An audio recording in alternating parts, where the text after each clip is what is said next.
Where's Fielder? He's gone to the dogs.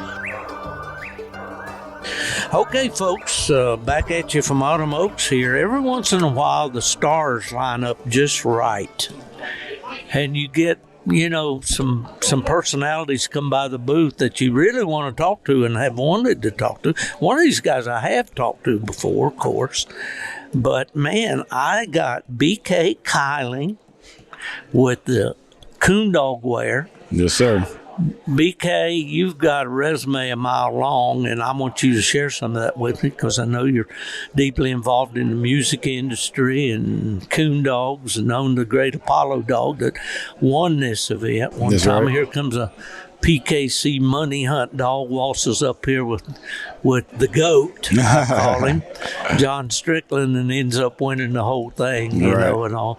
It's a pleasure to have you aboard. I appreciate it. It's a pleasure to be here. Yeah, and this other guy here, everybody in the coon dog world knows him. His face is plastered all over every screen, every phone, every iPad, every TV, smart TV, whatever. But I ain't never had a dog want any of that.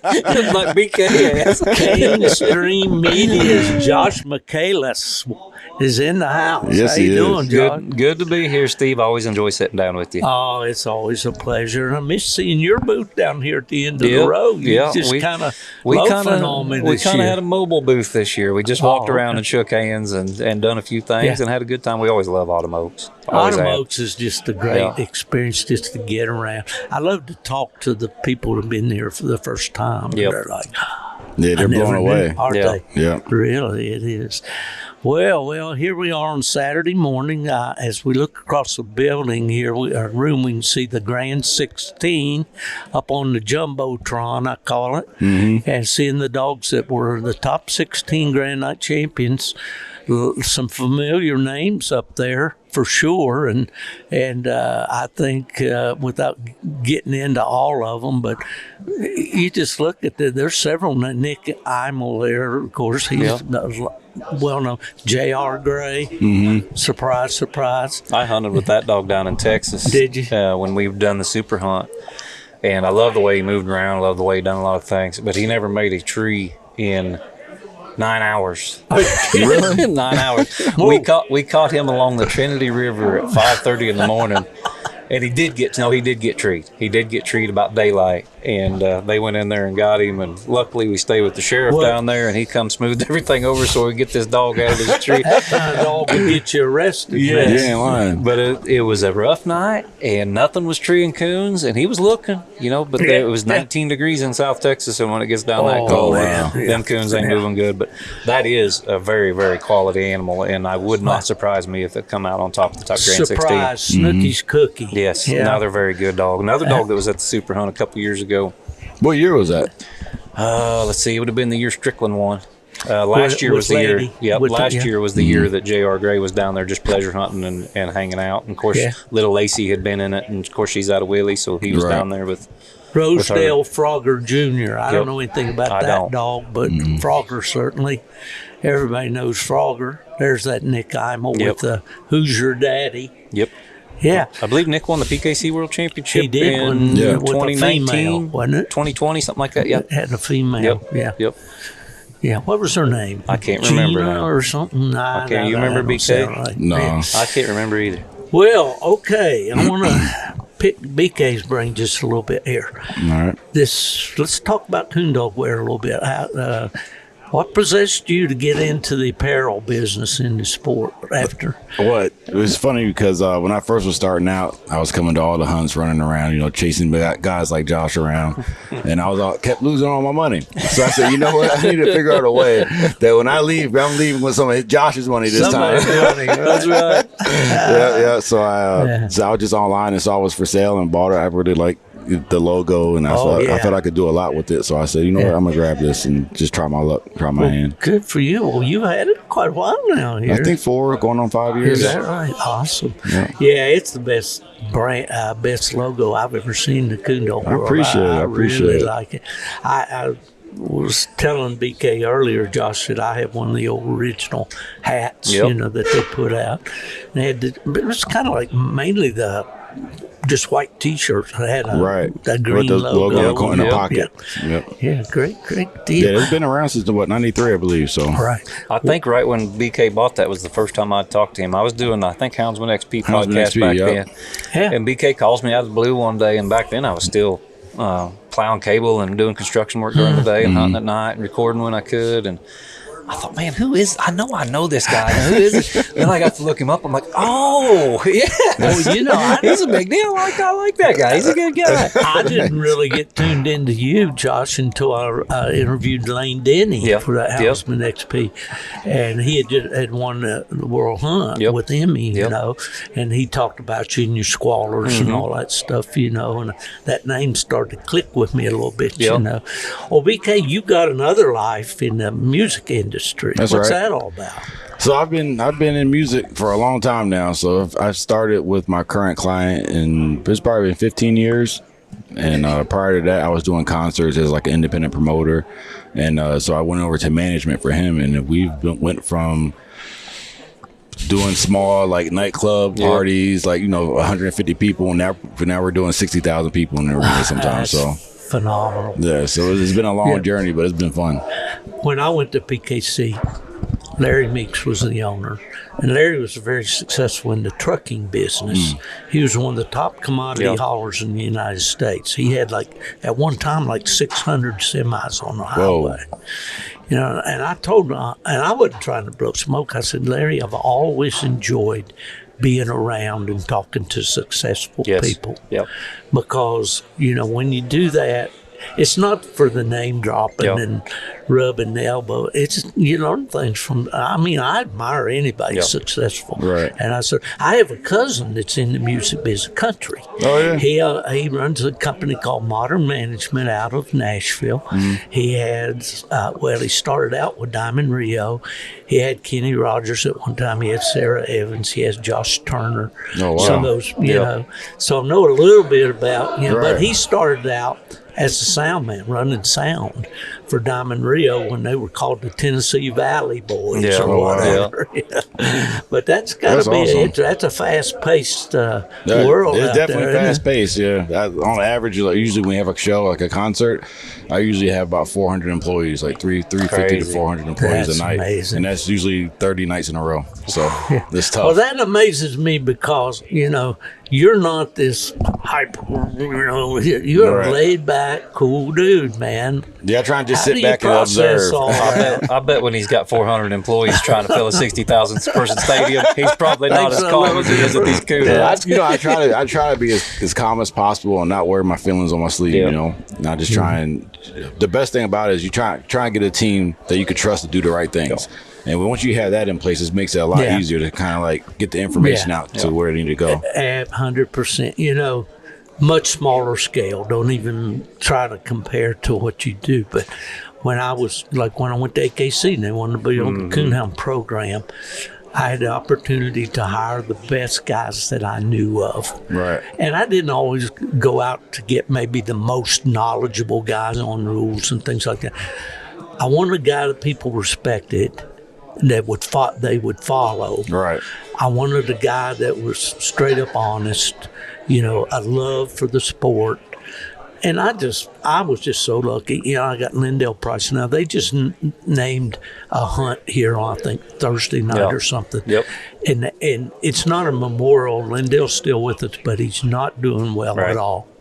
He's had some issues, a lot of issues. He had some heart issues, and now he's struggling. Right. And what a great guy! What, dependable as could be. Jimmy Phillips in Georgia, David McKee in South Carolina, Jerry Mall, who went on to PKC and all. When you got people like that around you, it makes things so much easier. It's like when I'm going through hiring processes, I never go for the book educated people, like the people that that have all the degrees and all this. And that. I go for work ethic, morals, and integrity. Outside of that, I could fix everything else. That's right. So as long as you're willing to work and learn, you're my guy. I think it was old Jerry Cloward said some of these kids nowadays are educated way beyond their intelligence. Right.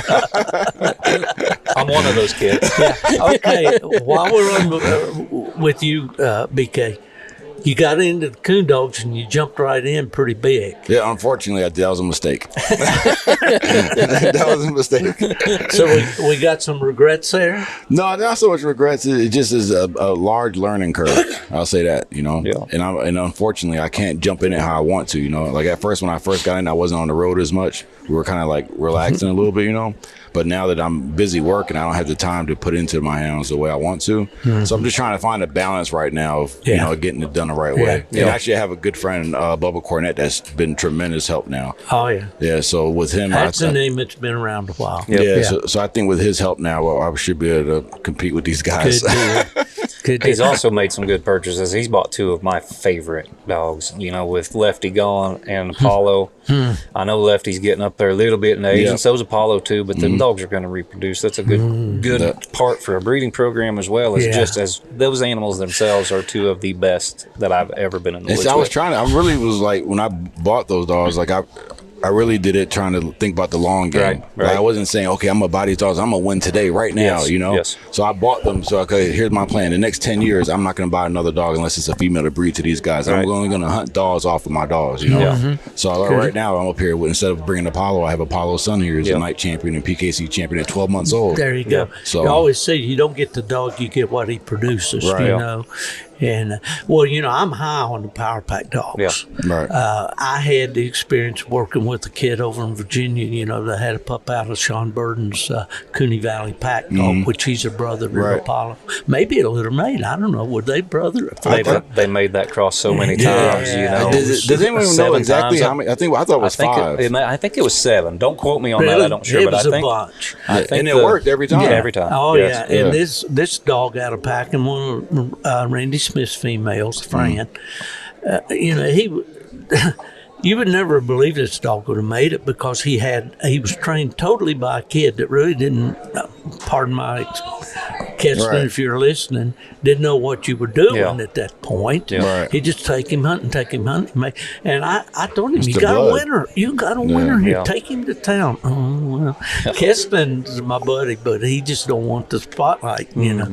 And then, of course, Sean Burden, having the pup being out of his dog, he bought him, and he's been in a Final Four and $100,000 hunt, a Clyde dog, you know, and some of them. And I like what I see out of those Power Pack dogs, man. Yeah. They're very natural dogs, and that was like the biggest thing before I bought Apollo, was researching the pedigree and the parents, and realizing that not only was it Apollo, but it was several more, and all the breedings were working. So they were all reproducing. I think so I said, Wright owned about all of them, didn't he? At one time, at some point, WW3 was buying the heck out of them. I know that People were trying to snatch them when Wyatt was on that big buying spree with them. They would try to snatch them things cheap and sell them back to Wyatt.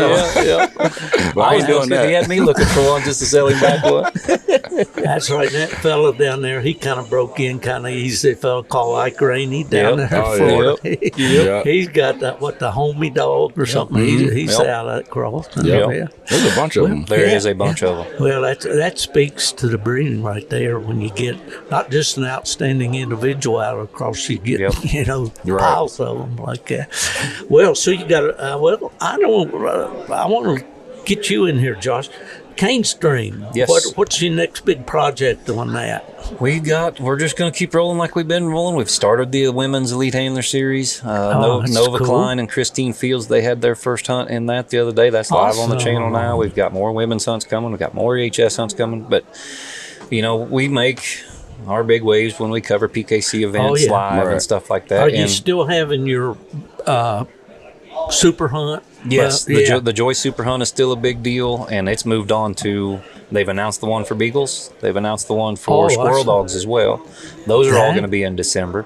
And so we got a lot busy. We're going to be. You're going to have to cancel Christmas. Yes. I have a slow August just about every year, and then as September comes with Fall Super Stakes, that's kind of the kickoff to our crazy. Opens up. Yes, and of course I'm still hunting too. I hunt for J.R. Wall. I've got a really good young dog of his that he's going to have to start going to town here pretty quick too. So we got a busy winter in front of us. Well, it's great to see you being involved at that. at the production level and all, and then still get to be involved in it. I lose a lot of credibility when I ain't out there in cast taking participation, and I understand that too. You know, even if I'm just judging, or even if I'm hunting and I get beat or whatever, it's important, I think, for what I do to commentate on a PKC World Final, to have hunted with these dogs, to have been in cast with these dogs, to have seen them, whether pleasure hunting or stuff like that. So it's important for me to get in the woods. That's hard still. though. It is hard. I don't think people realize how much work goes in behind the scenes. Like even with the podcast or whatever it is, it's a lot of work. This is probably the most basic level of what you guys are doing. You know, taking it to the next level.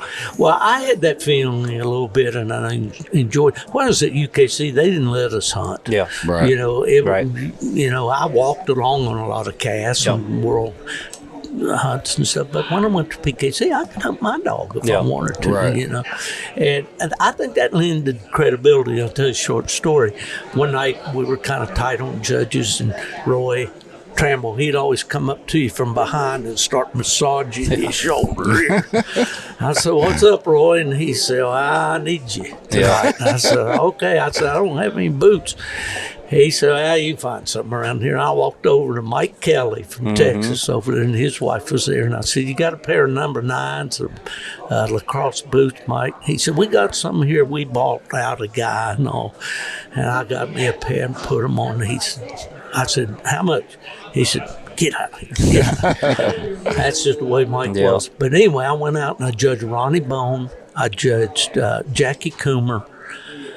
Sluggo may have been, Charles Payton may have been on that cast. I don't know what. But anyway, we had a good cast. We didn't, you know, they're pros. Come back in. I said, "Well, how'd I do, Roy?" And he said, "They said you, I think it was Jackie, said you judged the hillbilly hell out of them." But anyway, that, you know, to me, that did me good to know that the guys are kind of accepting me, because I came in there for the UKC guy. Right, And I'm kind of, what does he know? He didn't know PKC. And they were about right. I didn't know much about PKC, but I sure loved those years. Hey, they're coming up with a hunt back at Aurora. Have you been to Aurora? No, I haven't. You need to go to Aurora. If this thing is anything like, that's where they always held the World Hunt for years, at Land Between the Lakes area there. Right. Aurora, Kentucky. Big tennis center on State Park. You've been there. Oh, yeah. Yeah. It was like a circus. I mean, 24/7, walk in that tennis center, packed with coon hunters sitting at tables, drinking coffee, maybe a poker game, whatever. But it was just the place to be in October. Leaves are changing, beautiful scenery, cabins to stay in. Right. I gotta check that out. They're coming back with their Nationals? Yep. Yeah. Yep. It's the, I believe, third weekend of October. I think it was the second. Was it the second? Might be the second weekend. It was the second weekend. You got something qualified for the Nationals? Yeah. Well, you ought to go if you can. If I can, I will. He's got a whole kennel full of platinum champions over there. I know they just got to be a gold champion to hunt. The thing is that I think October 3rd to the 6th, I'll be in Japan. Yeah. So, but I think it starts I think the it's 9th or something. 9th through the 13th, if I remember right. Right. So I might be able to pull it off. Where are you going in Japan?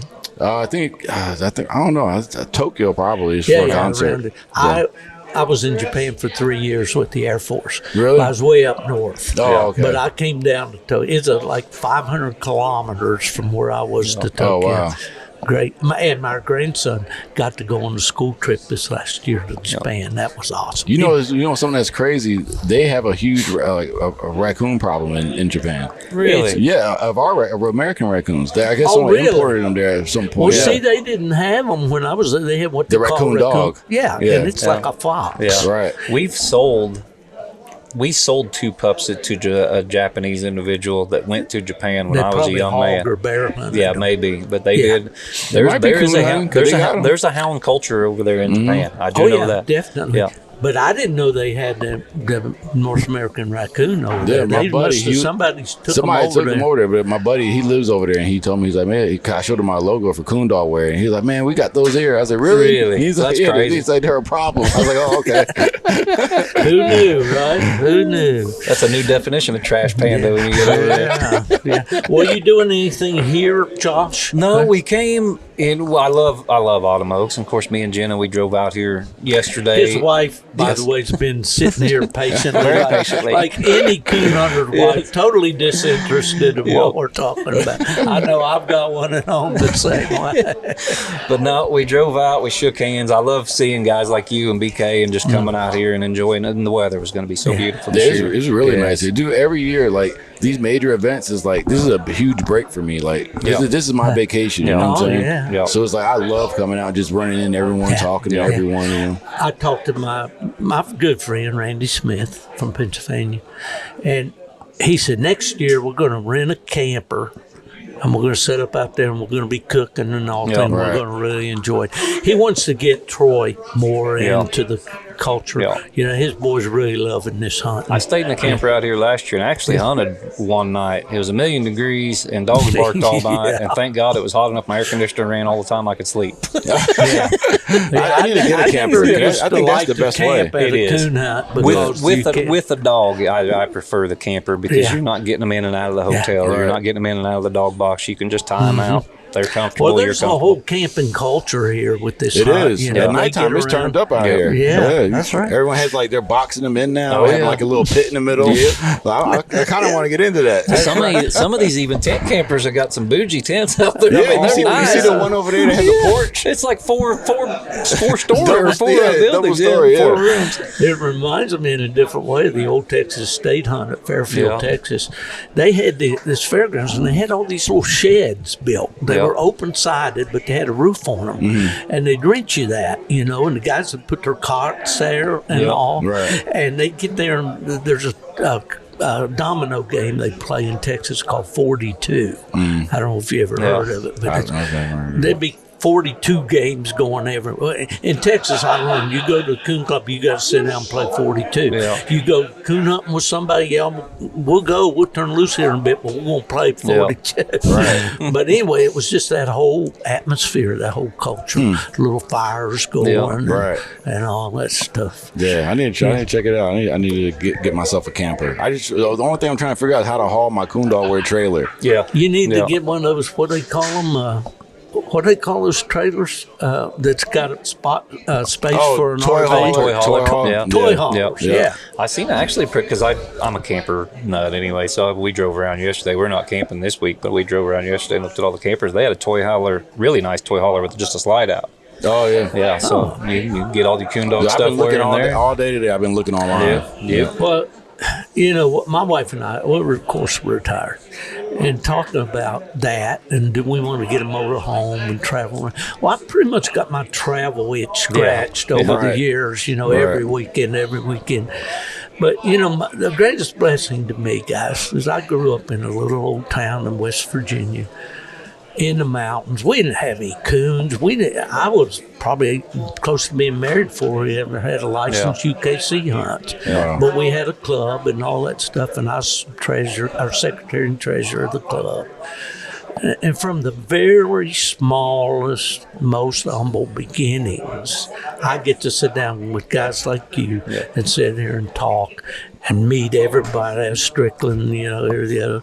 Of course, I've known John for years, you know, and all the personalities in the Coonhound. I'm blessed. And when I was a kid, I couldn't even imagine anything like this back then. But you know, it's been a real blessing to me. I rode in the back of a truck when I was 12 to my first major event and it was Winter Classic at Albany, Georgia. And when you ride in the back of the truck under a camper shell with your grandparents in the front, it's not bad in Georgia, but when you get back up to Missouri in January and you're still back there, it's pretty chilly. It's not only a 3-dog night. You need a sleeping bag back there. It was 50 in Georgia and -1 when we got home. I did a podcast about that in the early days, going bear hunting 5 hours north of home with my dad, and I said, I want to go, Dad, and he said, well, there's no room in the truck. We just had a single seat. But we had a camper shell on the back, and what he'd do is just fill that back of that bed with straw, and he had little tie-offs off the side, little eye bolts around the dogs. Just had enough room to lay down, you know. Right in the back. We had enough room between I could squeeze in between the dog box and the cab. And then they had sliding windows. If I needed to go there, I'd open both windows from the camper and ask my dad, hey, I need to take a leak over here. All right, plug it. Like, shut up, you big baby. Get back in there. That's right. They weren't very kind to us. No, it's a lot different than today. It is. My kids are so spoiled. Oh, they're spoiled rotten. I can't take it no more. Yeah. The nearest I ever froze to death was riding from Clinton, Kentucky back to Aurora in the back of a truck. Yep. Because we didn't have enough rides somehow. I don't know Right. what. It got sweaty and chilled and all. I thought I was going to die before we got back. Well, Mark Hall just did that to me a couple of years ago at the Mark Hall Invitational, and here I am. I'm an adult now, and I'm not rich by any means, but I can afford a truck to drive back and forth. And I'm in the back of this side-by-side after a cast, and Mark had to drive around and look at all his pumps and stuff, and it's like 25 degrees outside. And he drove us all the way back there. Here I am. I went from Winter Classic in the back of an old S10 to a $7,700 entry, and I'm about still frozen. Still moving. That sound right. And Mark's in the front going, shut up, you big baby.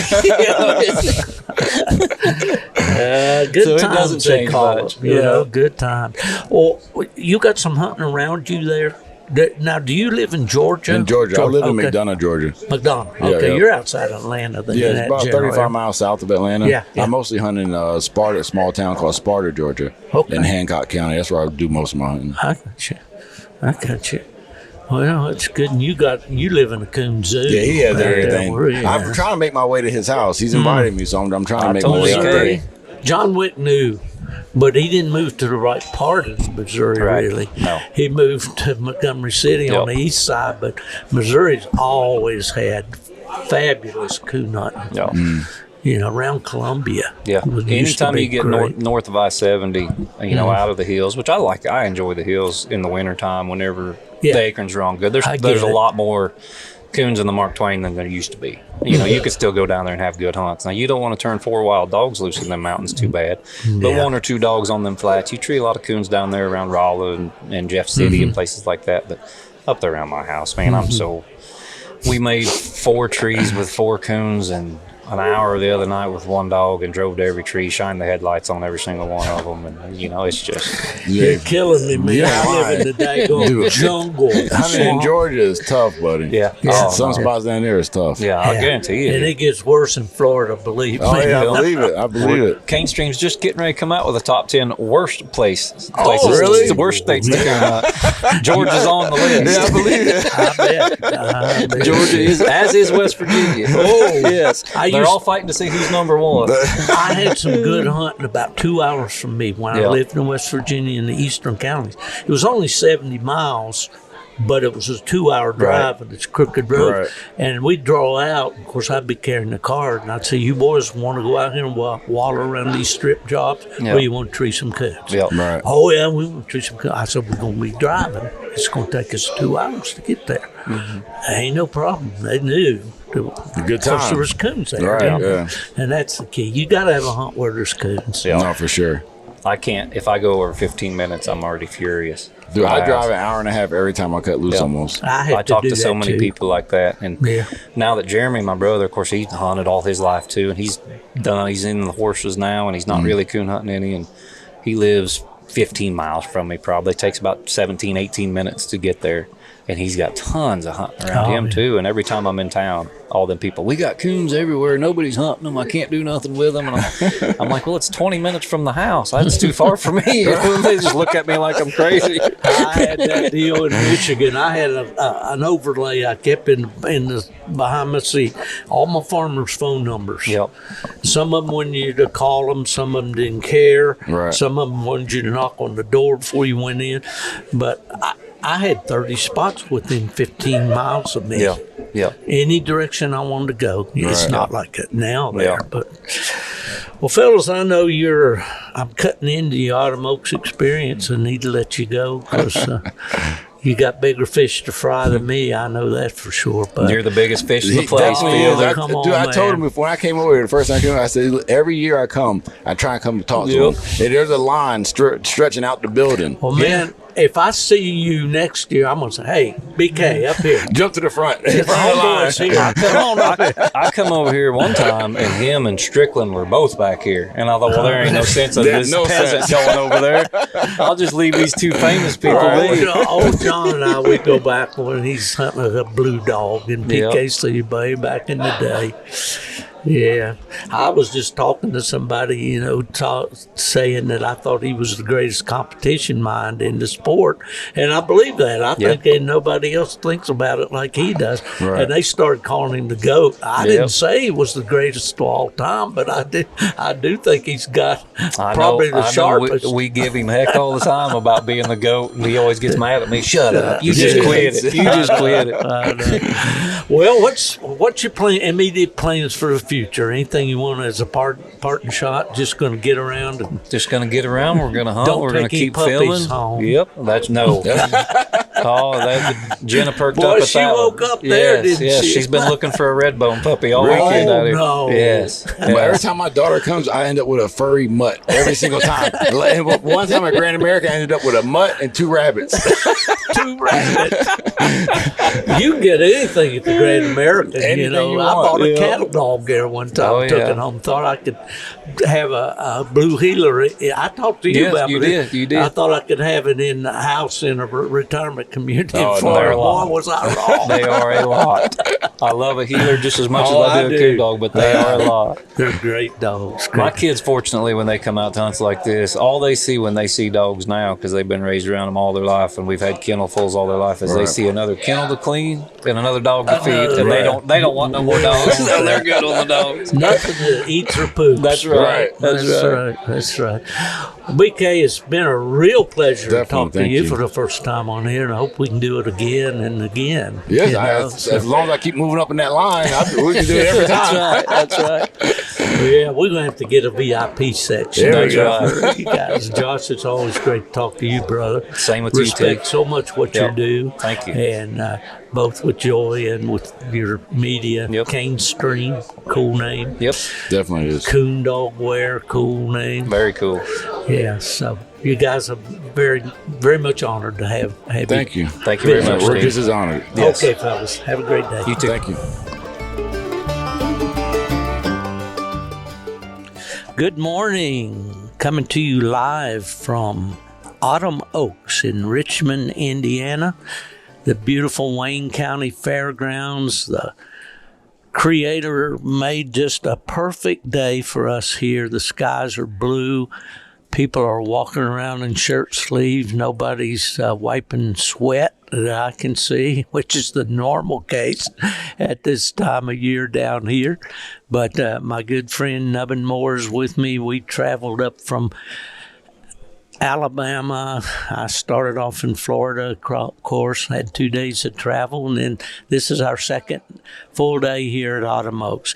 It's been a great event as far as I can tell. Everything's gone very smoothly. I think last night I was told by Alan Gingrich, the director of the field ops department, that they ran 76 casts. I think that was just the Grand Night Champion. So they had over 400 dogs last night. I'm not sure exactly how many. Well, as is the case often at Autumn Oaks, I have some very interesting people to introduce to you today. These folks stopped by this morning as I was getting set up, and I was pleasantly surprised that I have Brenda Peters and her daughter, Gulsea Peters. These folks happen to be Yadkin River Treeing Walker fanciers or devotees or whatever the word is, because Brenda is the daughter of a very famous person in Walker dog history, especially in the we got some microphone noise. Well, the interruption we had there was from the PA system, and they're posting up the Grand 16. These are the top 16 Grand Night champions from last night's hunt that will be advancing to the final rounds tonight. They will send four 4-dog cast to the woods, and those 4 cast winners then will hunt in the final cast, and that dog will be named the National Grand Night Champion of Autumn Oaks for 2025. So I'll try to keep my eyes off that screen because, like everybody else, I'm interested in seeing who they are. But back to what we were talking about. Brenda is the daughter of A.J. Wright. Now, if you're a Walker dog fancier at all, and especially in the Yadkin River dogs, you will remember a female named Wright Sue. A.J. Wright was responsible for creating or breeding her, and the results of that breeding was a dog called Wright's Pistol Pete, and a dog that I'm personally very hearty laughs all around, folks, that I'm very familiar with because I got to hunt with him a lot back in West Virginia, and that was a dog called Brax Blaze.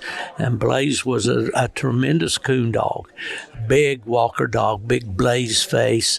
There's a story, Leo Lars that owned Blaze would go down to Virginia to hunt with a fellow named Elwood Christian.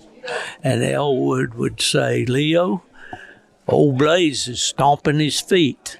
When he treed, he sat down and his front feet bounced off the ground, And so anyway, well, Brenda, I am delighted to have you on the podcast, and you also, Gulsea.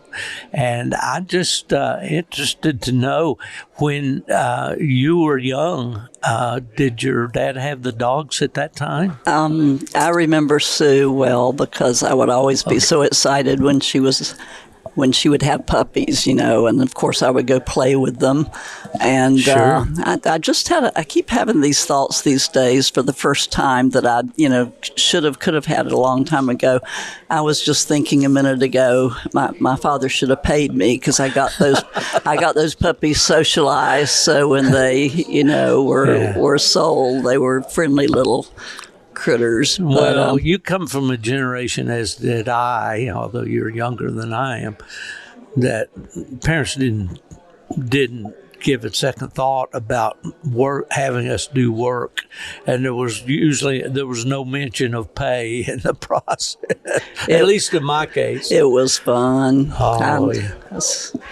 But yeah, she was a good dog, and as a matter of fact, we just joined. What did we join? The Treeing Walkers, Breeders, and Fanciers Association, and nominated Sue for the Hall of Fame. So, well, that's terrific, and the Treeing Walkers, of course, have become, I called them, America's choice.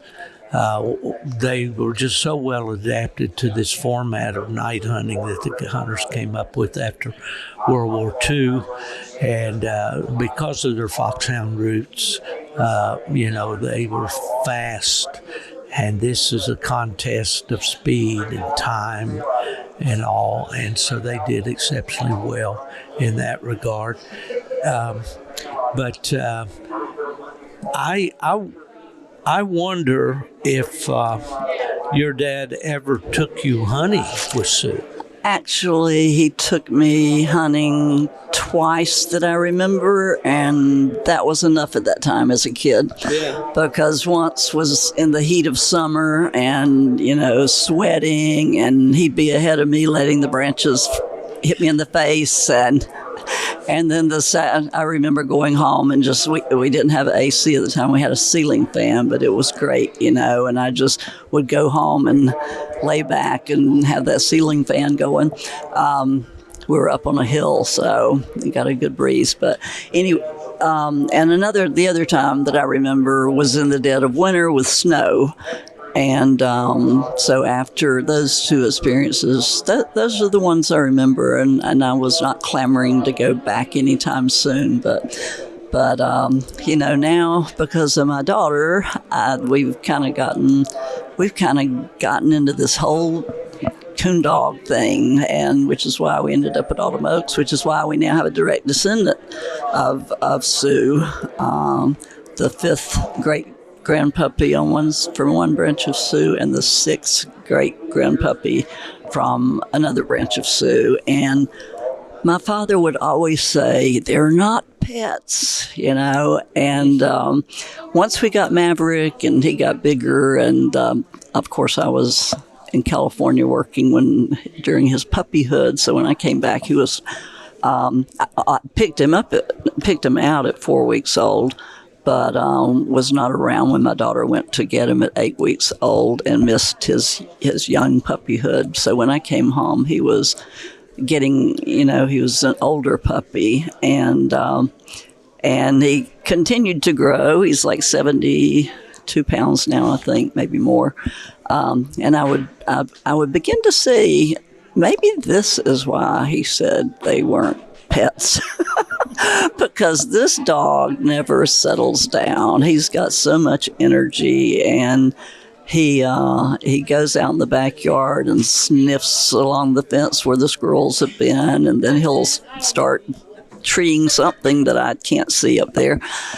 He's got a lot of energy, and I really feel like we need to let him hunt, and my daughter's willing to get into that with him. But I think he's a handsome dog, and she should do confirmation with him, the bench shows with him.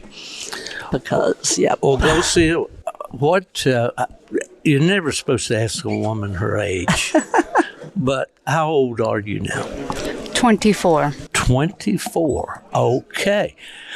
That's a good age to start coon hunting. I think it's a great age to start coon hunting.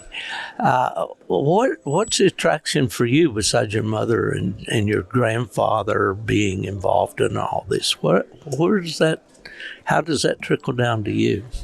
Well, I just thought to get a dog that was owned or came from the lineage. Family line. Yeah. Huh? Since we don't have a lot of AJ's material possessions, we just got a dog that could be a nice little companion. Yeah. Yeah. Well, as Brenda was talking, I was thinking, these are performance dogs. They're working dogs. They have to have a job. Oh, yeah. I tried to raise an Australian cattle dog in a retirement community in Florida. He was a great dog. Of course, he was indoors and all, and he learned to be a good citizen indoors. But he had boundless energy, and he needed walking all the time. And I didn't just have a dog park or whatever next door. I could just turn him loose. He would retrieve a stuffed animal thing that a squirrel, I think it was. I threw that thing so many times I felt like my arm was going to fall off, and he just more. So, that Walker dog bred the way this dog is, he needs that activity. Now, there are options, there are training pens and things like that. I know you probably keep this dog in the house, don't you? Mostly. And she has been doing training with him, and I don't know, what all kind of training have you been doing with him? So for the last few months, we've been working with a personal dog trainer, and so get some obedience into that dog. Yeah. And so he, right now we're doing a thing called IGP tracking. So he's going to track human scent. Yeah. Because I like to do some search and rescue with him. And but he's doing obedience, all the basic commands, and good for him. And then a little bit more than that, but just to get some obedience in him. Yeah. He sees her as the alpha, and he sees me, and he thinks I'm a play toy to chew on and jump on. And and thank goodness, when she's around, she'll, get him to settle down. But he never settles. We can have our other dog who was not a trained walker. We can have our other dog, up in the bedroom, on the bed, nice and calm. He would just be up there playing. Yeah, he's just tearing something up. He doesn't know when to turn it off. No. Yeah, well, he just turned 1. Yeah. So he's still a baby. Well, I have a 13-month-old Plot Hound, and he's in North Carolina with my partner, Mark Miller. Mark is a great dog trainer, hunter, whatever. And people have heard me talk about my dog fever so much on this podcast. I'm not going to go down that road. But his pup, we call him Ghost, or his call name is Boo. And we raised him in the house. And he did fairly well. In Florida, we have what we call Florida rooms. It's just a screen, sunroom type thing. And he spent most of his time there. We didn't just give him unlimited run of the house. We put baby gates up and we have kept those him on too. the tile more than, Right. And he did fairly well. He had a couple issues. He chewed a chair leg, and he chewed an antique radio that was my wife's father's. Yep. But but now I've sent him more into the hound dog environment. Where he's staying in an outdoor kennel. Has a wonderful place with a lot of a fenced area for exercise that's bigger than this room, and he's just blossomed, but he needs to be busy, And so number one, I've raised several hounds in the house, and they do fine with it. Some better than others. I had one that was perfect, man. He just when he was indoors, he was just a couch potato, But everyone's different. They all have a different personality.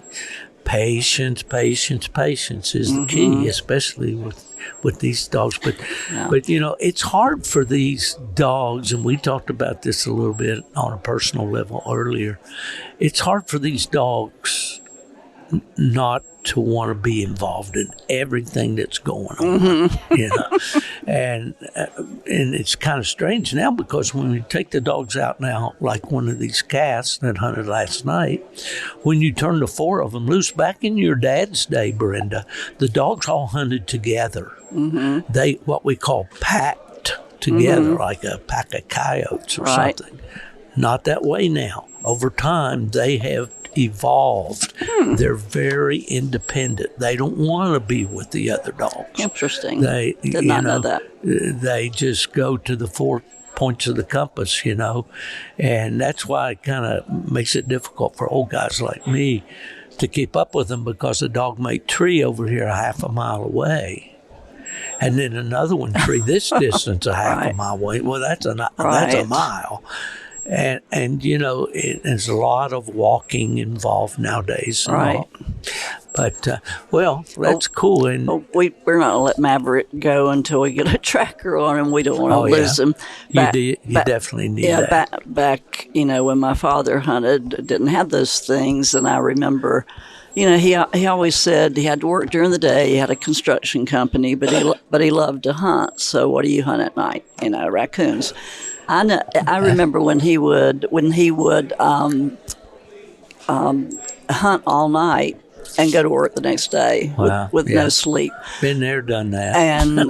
And I remember one dog that he had named Freckles, and this was probably in the 60s, and he paid $300 for him, which was a lot back then. And I don't think he had him very long. He hunted him down at Lanes Creek near Polkton, somewhere in that area. And he didn't come back after hunting, and he had to go to work. So he went back after work, and he'd been hit by a car, which was so sad. That's very sad. But that happened a lot back in the day like that. Yep. Did your dad leave a jacket out for him or something? That was usually the way the hunters did. Some kind of scented article or something they would leave where they turned the dog loose, and many times they'd find that dog lying on that Yeah, jacket. I think maybe he did, but I can't remember what. Yeah, but, sure. Yeah. Yeah, that's a sad part of hunting, and it's probably worse now with all the highways and all. And I never understood why people, if they saw an animal alongside the road, why don't they just slow down? Yeah, well, I don't. Yeah. I not only slow down, I pick them up and find a home for them. Well, good for you. Well, you got to make sure though there's not a nameplate I and know. a tracking car. I on know. that dog. I know they usually have no identification, Yeah. no whatchamacallit, the implant, The chip. no chip microchip. or anything. But but I've rescued many dogs. Well, good for you. Good for you. But my father would never have wanted one in the house, Oh no, Like, mine either. yeah, Oh. he, as he said, they're not pets. Although he would let me pet them, but he'd say they're not pets. And I remember back years ago, I had a little Maltese dog, and I went up to visit him, and I took the little Maltese in the house, and I could tell it just bugged my father to death that I had him in the house. Oh, He wasn't going to tell me to put him out, but he kept looking at him and giving him the evil eye. Well, we never had dogs in the house, Of course, my wife my listeners know, she and I went to high school together and dated in high school and all, and then we didn't see each other for nearly 40 years. She went to New Jersey, I went to Michigan. We each had gotten married and had children and all, and then we were each single again.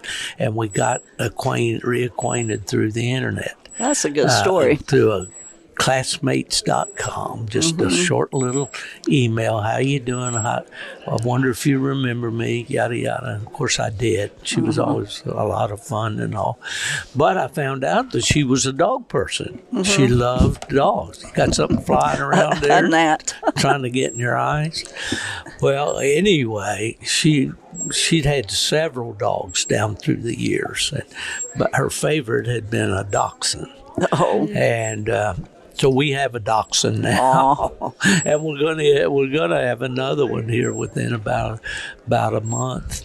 But she was very much a dog lover, and I learned to let a dog in the bed when we're sleeping. Yeah, they just want to love you and be loved, really. They do. I don't put hounds in the bed with me, but that dachshund Louie, he does whatever he wants, whenever he wants. Maverick, I don't think I've ever seen him lay down on the bed unless he's like chewing up a toy or something. That's the key, to give them plenty of chew toys around. They're making us go broke. Yeah, but if you buy these ones stuffed with fluff, they'll rip those up in 2 seconds. We've been through many lamb chops. We were at I don't know, we have these places called Home Goods. Do you have them where you live? And they have their dog toys are cheaper than if you buy them at the Petco or whatever. So Ella gets one, and it's supposed to be super tough for those really bad chewers and all.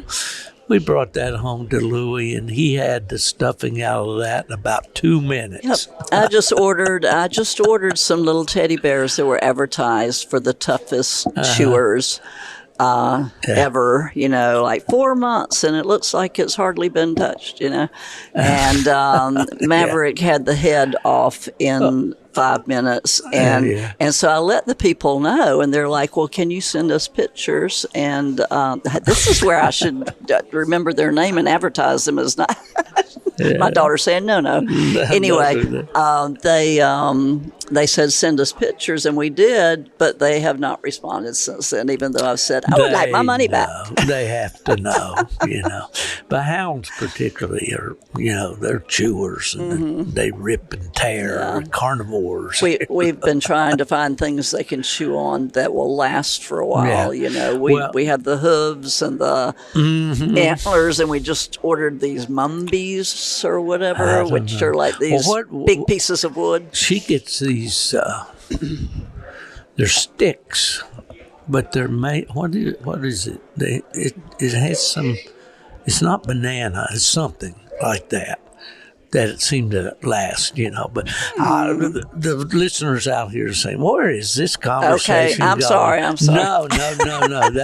It's entirely my fault. But yeah, if you're going to want to keep a dog, a hound, indoors, you're going to have plenty of things for that dog to chew on and be occupied with. Because trust me, he's going to find something that you don't want him to chew on. It's the other dog that is not a treeing walker that is eating our house. Yeah, literally the corners of the walls themselves. So, he doesn't do that. All right. So, what are you going to do now? This pedigree that Gulsea made here is just awesome. And I've got 1, 2, 3, 4, 5, 6 generations, I believe. And this is on Wright's Yadkin River Maverick. This is the walker we're talking about. The one he was born on July 26th of 24. Mm-hmm. So he's about the same age as my Ghost puppy. Ghost was born on the 18th of July, and he's the 26th. Okay. But you go back and you look on the pedigree of this dog. Now, you see a lot of my listeners will remember these dogs. The Merchant's Tree Blaster dog was out of Jimmy Meek's Champ dog. Yadkin River Champ, one of Jimmy's all-time favorites. And if you've listened to Jimmy on the podcast, you know. And Champ was sired by Jeff, Yadkin River Jeff. Well, lo and behold, Jeff was sired by Wright's Pistol Pete, and out of Kyle's Roselle. So just so many. Here's Shive's Gold Hill Tom, a very popular dog, walker dog back in the day. Here's G&E Fighting Side. He was a PKC world champion. Hub's Homer, who sired the famous Bone Collector dog, and of course Bone Collector's on here, one of the most prolific walker stud dogs of all time. Just so many. This dog will hunt. And this Blaze. Dog will hunt. So you just have to give him opportunities. Oh yeah. I've often said training a coonhound is all about just giving him the opportunities for the genetics to kick in when he's ready. That's why you have to kind of keep them busy, do training exercises with them. You can do drags with scented, most states anymore, it's hard to keep a live raccoon. Yeah. They don't. She has the skin of one. There you go. Yeah. And they make training scents too. So you want to be sure if you buy scent, you get that it's training, not breaking scent. They also make scents to try to make the dog sick of it, Well, Tom Gilroy's Sure. has a video, sent me a video, or has it on his Facebook also maybe, but Maverick and his siblings were treeing a coonskin before they were 8 weeks old. Yeah. Then they're natural tree dogs. And then we went to Saluda to Coon Dog Days. You recently. did that gig, huh? Yeah. Did you like that? Was it fun? They How had about all those jalopies and stuff? Those old cars. Yeah. The parade. It was fun. We missed the parade, but you did. But anyway, Aw. but we stayed late for the treeing thing, because I thought we should let him try to tree, and I think he would have done well, but they had the skin in a little crate thing, and they shoved the crate in his face and scared him. Because he's a very cautious dog. Yeah, that's a shame. What I do with puppies when I'm training them like that, I tie. It always helps if you have another dog that will bark at the lure. Mm-hmm. And it's best to tie the puppy back where he can't get to it. All he can do is watch what's going on. Mm-hmm. And it usually drives them nuts because they want to be in on it, But mistakes that guys made over years, they trap a live coon, and as you say, they shove it up in the puppy's face and all. Now, you sit it out there, if you choose that method, and just turn the pup loose and let him play around and look around and all, and let him find it. And he'll usually kind of back off and look at it and size it up and go big circles and all, and then he'll start maybe woof at it, and then first thing you know, he's there. Those genetics kick in, and he's so funny. He'll go out on this 4-foot chain link fence, and he'll smell where the squirrels maybe have walked along it, and he'll hop along, and then he'll get to the end in front of the stream where there are woods, and he'll start barking at something up in the tree. Well, the squirrel's been up there. You just don't see it. Jimmy Meek starts his coonhound pups on squirrels. Yeah. Now, where I live, we have squirrels everywhere. I mean, I'll be sitting on the patio and a squirrel come up and jump up on the table right beside me, Wow. They're just everywhere in Florida. And my pup, Boo, at first he wanted to bark at him, but he finally just got bored with them, But he really, but they're bred. That raccoon just... Yeah. Puts them over the edge. You hunted with Blaze, which is Pistol Pete's full brother from a different litter. Yeah, out of Sue, right? That's Sue. Sue was Blaze's mother. Yeah. Blaze was a tremendous coon dog. When I say that, most guys say, well, yeah, there's a lot of good coon dogs. But the area where Blaze hunted in West Virginia was extremely rough. Coal mining country, strip mining, where they blast down the side of the mountain and it leaves a big, what we call a high wall, and then there's a road, and then there's a spoil where they shove it all. They just ruin the country. They don't do that anymore. Now they take the whole top off a mountain and then they reseed it, which is just as bad, but you know. But anyway, that's all my West Virginia coal mining buddies are going to send me hate mail now. So I better watch that. But, Blaze hunted, and he would take him to Virginia into the farm country, and he'd hunt up in Hardy County, West Virginia, which is high mountains but big valleys with big farms. Beautiful, beautiful. And he was a great dog. He really. But the reason that I say that, the guy that owned him was very discerning when it came to coon dogs. Right.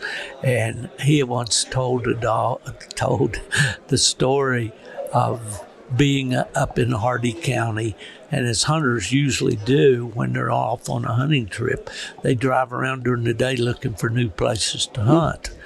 And they drove by this farm, and there was a beautiful black and tan standing out in the yard. Mm-hmm. So Leo says, we wheeled over, and I went up to the door, and my gentleman came to the door, and he said, "Is that your black and tan?" And, yeah, the guy said, "That's old Elvis right there." And he said, "Old Elvis, huh?" He said, what do you do with him? Well, I don't do anything much with him at all. He just hangs around. But he says, I'll sell him to you if you want him. And Leo says, well, I'd kind of like for him to be doing something, He said, well, you take him. You go ahead and buy him, and you take him, and if you get him to trail and tree raccoons, then I'll buy him back from you. And did he do that? No. Oh. No, Leo knew that there probably wasn't much hope for old Elvis. He was already grown and past his prime. But, folks, I've enjoyed this. We've been at it a little over 30 minutes, and that's kind of my limit I try on these Automokes interviews with folks. But Gulsea, what are your plans about getting into the hunts? Do you know anybody that's a hunter, or have you gone out to a coon hunting club or anything like that? Go ahead. Oh, okay. Yes, we just recently joined the Yadkin River Coon Club in Lexington, that's appropriate. Cairo, North Carolina. Yeah. And so he gets excited by a hide. I have a hide and some of that scent stuff. So soon I need to take him out and do a drag and do those a few times. Do you have any ponds or water around you?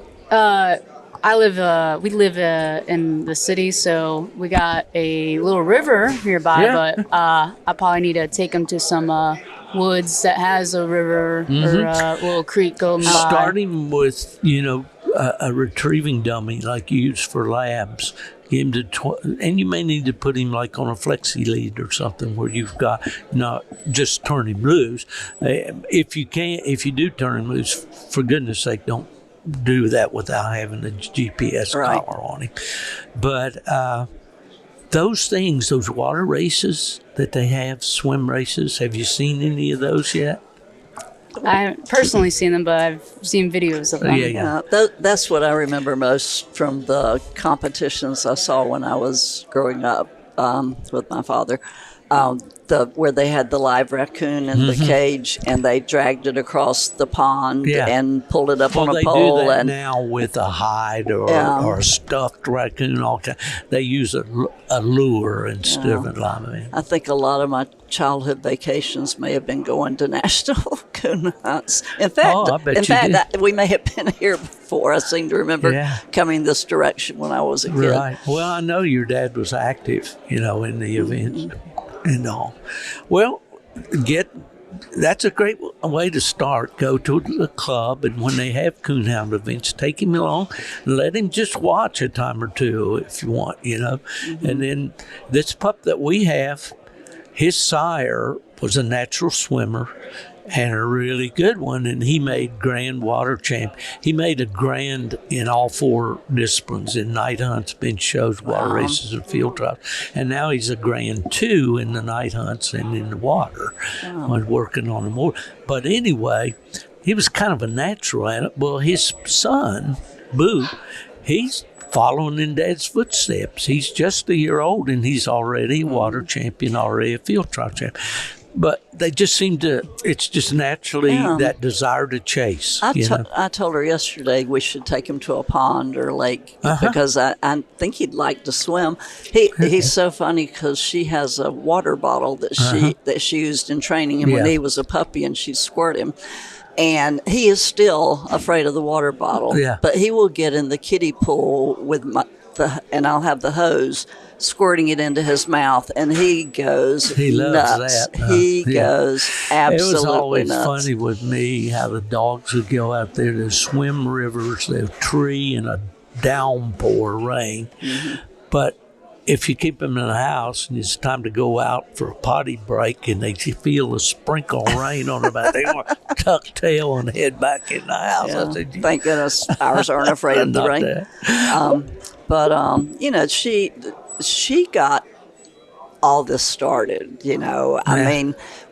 See what you did. I know, and spending a lot of money here too. So it's only money. Can't take it with you. That's what my last boyfriend said. So anyway, as long as it was your money, right? Yeah. So we finally we never got anything from my dad's house, but then the wicked stepmother got dementia.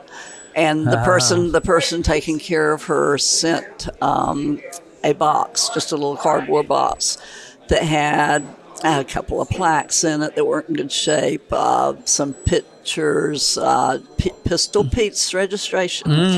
And she got interested. I was working in California, but she got interested and found these Facebook groups that Tom Gilroy's Facebook group and somebody else's that their dogs were getting ready to have descendants of Sue.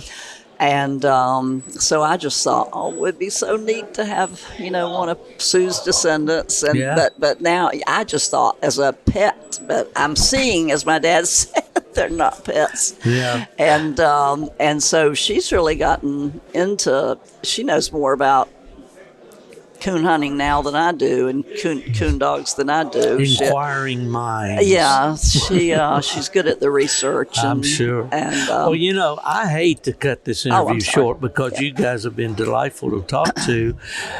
To my listeners, I'm talking with Brenda Peters and her daughter Gulsea, and they are, or Brenda is the daughter of A.J. Wright.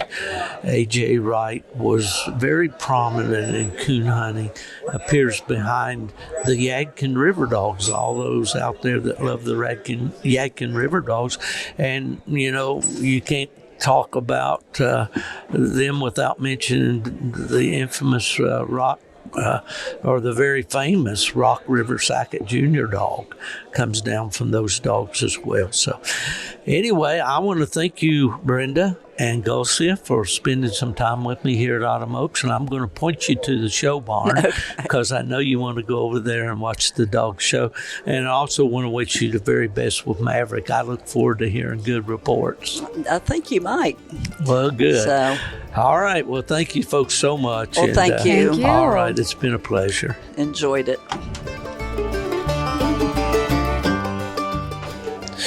Well, folks, here it is, our last interview for Saturday afternoon here. They're getting ready to crank up the PA system, and we're going to be totally blown away here probably. But I've got a guy here.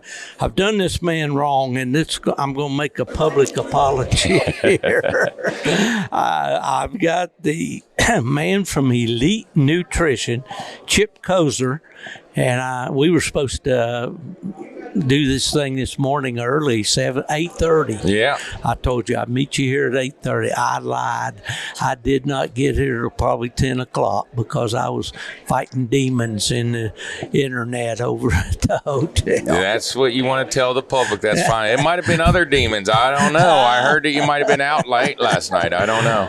Well, there might have been a day, but it wasn't last night, man. I was beat. I stayed around here all day yesterday and had a great time. I always do, but well, listen, Kohser, that's a name coon hunters and dog owners ought to know because it was Grandpa Russ, yes, sir, that founded Joy Dog Food, a name very familiar to the hound world and the dog world. Really, you guys were in supermarkets and all that stuff in the day, right? Well, you figure in 1945 when we came out, a lot of it wasn't trying to get somebody to switch from somebody else's dog food to our dog food. It was just getting somebody to feed dog food in the first place. Dog food at first, they was still baking cornbread. Exactly, and cornmeal gruels and everything else back in the day.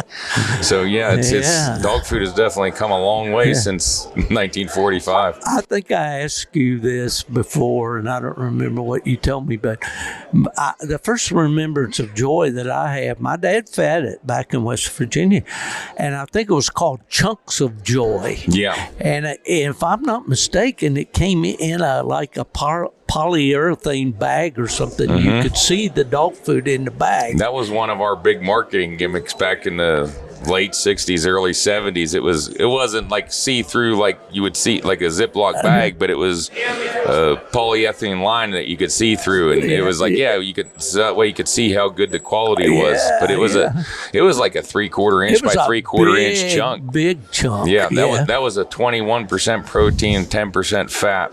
Really? And that was our big mover until 1976 when we came out with the Joy Special Meal. Yeah. The Joy Special Meal was a 26 protein, 10 fat. And to give you an idea, when that came out, there was not another product on the market that had more than 21% protein and 10% or 5% fat at the time. So you were double on the fat side. And that's what you need for energy. Oh, yeah. Now we've got 30/20s and 32/24. You know what I mean? It's just amazing how dog food has come. The thing to me that's cool about Joy is it's an American brand. It's American made. It's a family was a family business until recently. And I never got to meet your grandfather, but I sure did have some fun with your dad. Oh, yeah. In the PKC days. I always enjoyed seeing him. He was always upbeat, always having fun. Yeah. And then, Mike Harper was a character that worked. Oh, I'll never forget. The bald man from West Tennessee. Well, he wasn't always bald. Really? I remember it's probably 1986 or so. We had all the sales reps to my dad's house for a summer picnic. And at that time, Mike was trying to pretend that he had hair, so he was wearing a toupee. And we had another sales rep at the time, Marty Parker. I don't know if you remember Marty or not. Met him. I was just trying to think of his name, but Well, it's like I said, I was probably 8 or 9 years old, and Marty handed me a $20 bill. And this is 86, 87. That was a lot of money back there. a lot of money. And he said, go over there and tug on Mike's bangs. Well, I didn't know. Man handed me a $20 bill. I'm not going to disagree with him. So I go over there and tug on Mike's bangs, and the whole head of hair came off of my hand, and I didn't know it was going to. That was the last day that Mike ever wore a toupee. He gave it up after that. What a funny guy he was, man. Larry Meeks and I had the pleasure one night of going to Mike's home, and he grilled pork chops for us. That man could grill some meat now. I mean, they rivaled that. Did you ever go to that Patty Settlement there at Grand Rivers, Kentucky? I have not. That old 1800s deals. We used to go there from the PKC World Hunt. Okay. And their specialty is like 2-inch pork chop. I didn't recognize the name, but I've been there before. I've stopped there. Yep. Yeah. Well, Mike was close. Yeah. He was close. Tragedy when he died. Oh, yeah. Larry Meeks happened to be up in Michigan hunting with me when. We're going to get a little competition, but we're going to talk over. You're with Elite Nutrition. Yes, sir. You guys, just on the surface, all kinds of supplements and Correct. so forth, right? What's the Elite story? So Elite was it's owned by an Amish man from southern Indiana, Kenny Graber. Kenny's been in the racehorse industry his whole adult life, and he bought the brand back in 2011. And at that time, it was horse supplements, and it was a lot of human supplements. We make human supplements too. Didn't really do anything on the dog side at that time. Then whenever the commercial dog breeding industry was really starting to take off, they got into dog supplements, and that's how I met them, was at a dog breeder seminar. And I needed a distributor down in southern Indiana to service those dog kennels for Joy. And I talked Kenny into buying a tractor trailer load of dog food, and that's where our relationship started there. And they quickly became Joy's biggest distributor. And it wasn't because of those kennels in southern Indiana. It was because they had 800 dealers around the country selling these supplements, whether it was dog supplements or equine supplements or human supplements. And I personally thought it was just snake oil. I mean, I'm a country kid from Pennsylvania. We have a lot of Amish, and I've seen a lot of snake oil companies in that community come and go. I remember being 15 and a Amish guy tried to sell me fuel injector cleaner, and I'm sitting here thinking, what does a guy on a horse and buggy know about fuel injectors? But so anyhow, long story short, I got to know them more, started going to some of their dealer meetings, and I was sitting in a meeting one time, and Adam Yoder, who runs their therapy barn, we have a therapy barn up in northern Indiana where we work on sick horses. He was talking about treating EPM for horses, which is a disease that affects the spinal cord of horses. And we had a product for treating EPM. And I had never heard of EPM, so I'm Googling it, and he's talking, and it says it's a spirochete in the same family as Lyme disease. And that piqued my attention, so I talked to the nutritionist after the meeting. I said, well, if it's working on this, will it work on Lyme in dogs? And she goes, in theory, yeah, but we've never done any clinical trials on it. And I said, well, y'all need to. So over the next year and a half, they did. They worked on both Lyme and Ehrlichia dogs, and over 200 was our original sample size. And then we were having a 98% success rate at getting rid of Lyme's permanently in dogs, not just knock it into remission. And whenever they were getting ready to go public is whenever I gave Wade at Joy my notice, because nothing against Joy Dog Food. Elite's still Joy's biggest distributor, and I still sell a lot of Joy Dog Food, but treating Lyme disease in dogs is kind of like the only toy store at Christmas, you know what I mean? Like, dog food's dog food, but that gave me the opportunity to sell something that nobody else had, and it works. And we've had since then thousands and thousands of cases where we've gotten negative results after going through that 90-day treatment. Well, we have a dog in North Carolina that not too long ago tested positive for Lyme, and they put him on doxycycline and something else. Amazol probably. Yeah. Well, how does this? I mean, how does this work? What do you do? What's the dosage? What ours, like with Doxy, it's going to knock it into remission, but as soon as that dog gets stressed, it can come back. And that can be from travel, it can be from heat, from a female having a heat cycle, whatever. Ours is 3 products, and it's 3 products for a reason, not just because we're trying to make extra money off you, but our Canine Rebalance is the kill product. That's going to kill that spirochete, which is the organism that we need to get rid of. It's an oral product that you give 1 cc per 10 pound of dog weight twice a day for 90 days. The next product is Canine Guard, which is a detox. So as that Rebalance is killing that, this is going to flush it out of the bloodstream. And then the third product is our Happy Dog Plus. What that does is builds up the dog's immunity. That's not necessary for the getting rid of the Lyme part, but what that does is it builds up that dog's immunity so you can hunt while you're still on the treatment. So those last 2 are powders that you just mix with the feed, 1 ounce per 10 pound of dog food. Well, these tick-borne things, I was talking to somebody earlier today and all. Back in the day, we never, you heard of Rocky Mountain spotted fever or whatever. Nobody, summertime hunting was always dealing with ticks, and you pick them off and you go on. But where are these diseases recent, or have they always been around? Well, some of them are different types of ticks that have been introduced through different ports, and the deer tick wasn't around when I was a kid. We had those wood ticks, but we didn't have those little pin-headed deer ticks like you do nowadays. And I think a lot of those have been introduced from overseas, and they're the ones but like the Lyme's comes from the deer tick. The Ehrlichia comes from, I think it's the longhorn tick, and Rocky Mountain spotted fever comes from the Lone Star tick, or like there's a different tick for each disease, if you will. But the one thing too that's frustrating is that in the wintertime, it seemed like we got rid of the ticks when I was a kid. Well, I was out bird hunting New Year's Day a couple years ago. It was 3 degrees outside, and I'm still pulling ticks off my dog.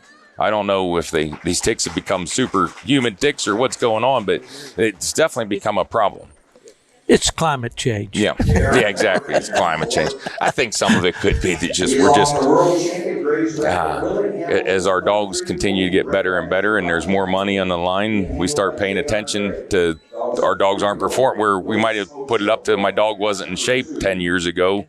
Whereas now we're looking for every chance we can to a different angle to improve our dogs. It's noisy in there, folks, but I'm going to try to talk over it.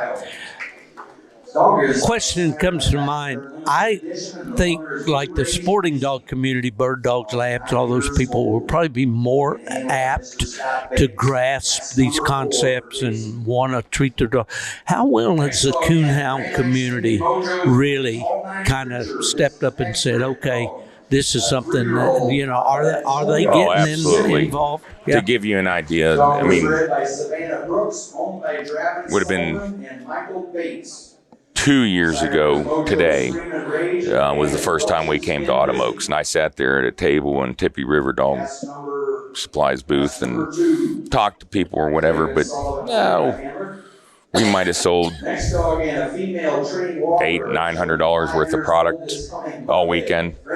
Nobody knew who we were, and there was a lot of people that were like me. Well, this guy's just selling snake oil, you know what I mean? And but through the various podcasts we've done and getting our word out there, and then just word of mouth, we probably sold $40,000 worth of product this weekend. Because, and it's not guys coming and talking to me. It's guys coming up to the booth knowing what they want because they talk to their buddies.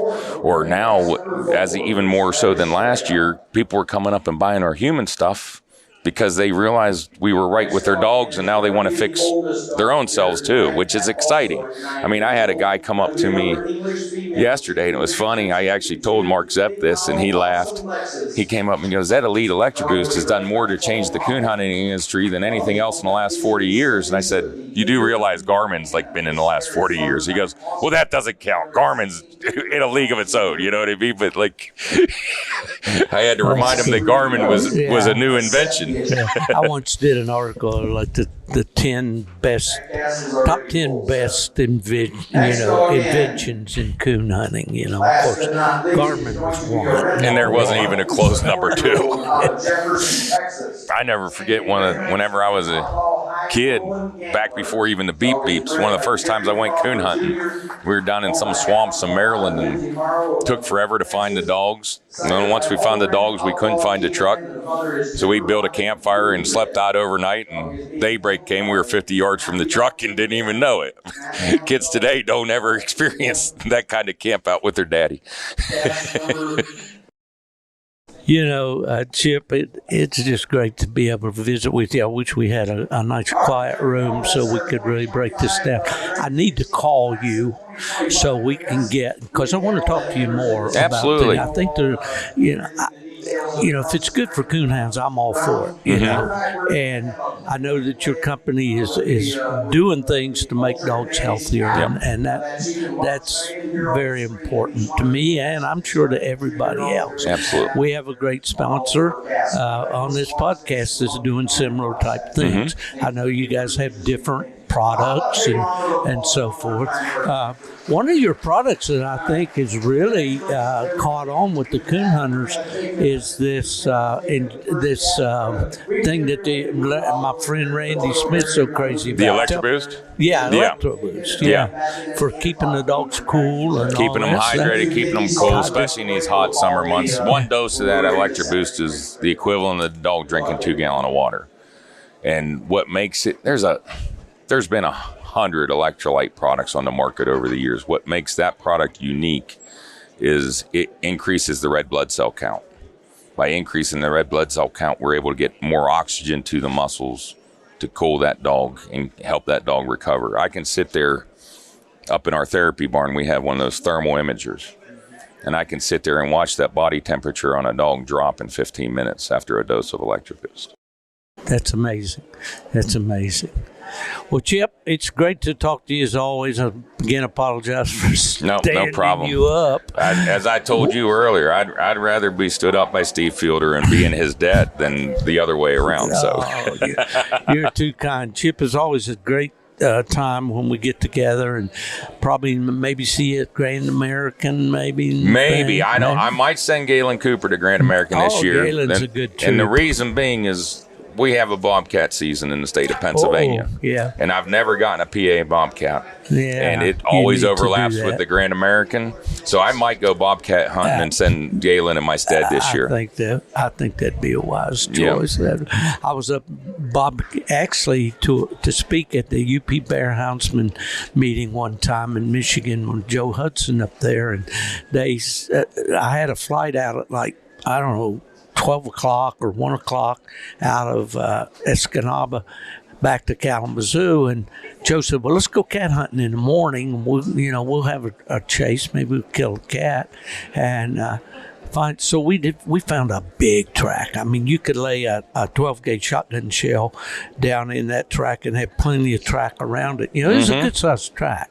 And I don't mean stand it up on end. I mean lay it lengthwise on. But anyway, so we get after this cat, and we checked all around the perimeter, and he hadn't come out of there.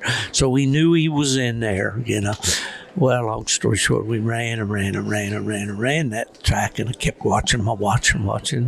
And Joe said, what time we got to leave for the airport? I said, we haven't caught this cat yet. To heck with the airport. I can get a flight tomorrow. Joe, have you ever had Joe on the podcast? I have not. You should, because that man can do some world with that stapler of his. He can staple his dog. He can staple. I mean, he tells some stories about. Joe and I go tough as nails.